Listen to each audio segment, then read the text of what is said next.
Let it bang, bang.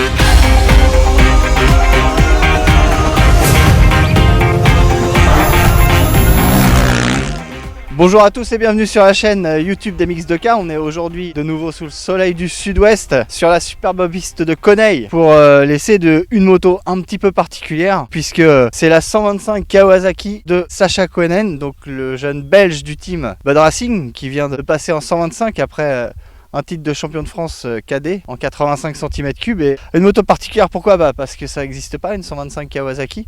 Donc c'est un châssis de 250 KX sans le F, puisqu'on dit plus le F maintenant depuis quelques années, et un moteur qui provient lui d'une marque autrichienne bien connue qu'on ne citera pas. Mais bon, il y a des chances que vous ayez reconnu.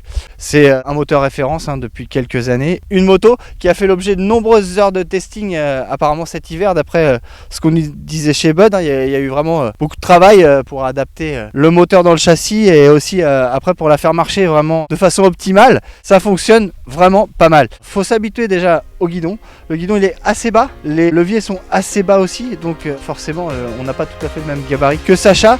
En termes de moteur et de partie cycle, moi j'ai trouvé ça vraiment pas mal.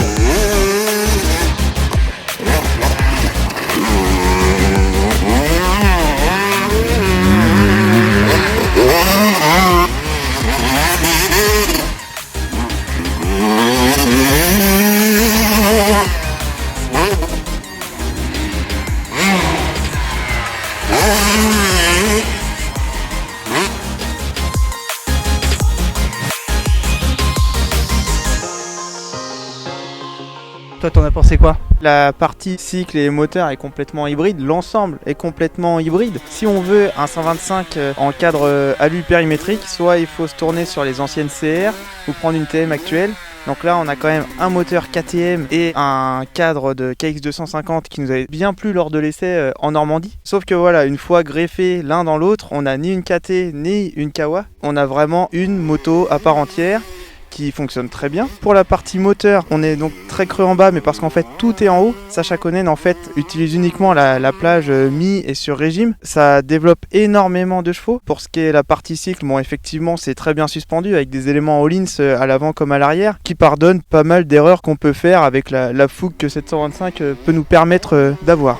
Moi je l'ai pas trouvé si creux en bas que ça. Enfin, il faut effectivement passer les tout bas régimes. Par contre, après une fois que ça monte dans les tours, là c'est vraiment sensationnel au vrai sens du terme, qui donne des sensations quoi, parce que la moto elle monte très très haut dans les tours, elle accélère très fort, elle fait un bruit de folie, c'est jouissif quoi. Enfin, quand on est un pilote 125 en tout cas qui aime les 125 comme c'est mon cas, on touche le Graal quoi, c'est extraordinaire.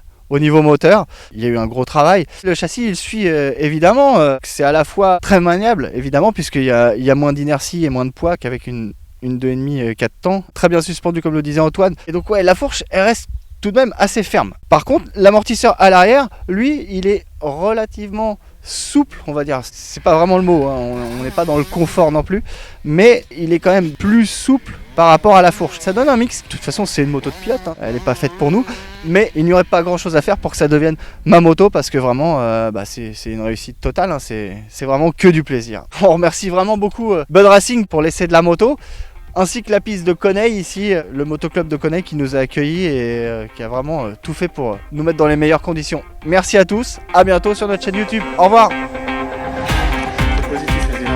C'est pas perturbant du coup, là j'ai pas encore essayé la moto, mais d'avoir un châssis KX250, donc comme on a pu l'essayer, hein, avec un moteur de 2 temps. Est-ce que tu reconnais un peu le Kawa ou ça dénature complètement la moto? Ah non, c'est... Enfin... Non, je vois pas... En fait, je vois pas de quoi tu parles, tout simplement. Parce que quand tu montes sur la moto, au bout de 2 tours de roue, bah voilà, c'est une moto comme une autre. C'est une moto qui réagit très bien. C'est complètement naturel en fait. Tu penses pas à ça.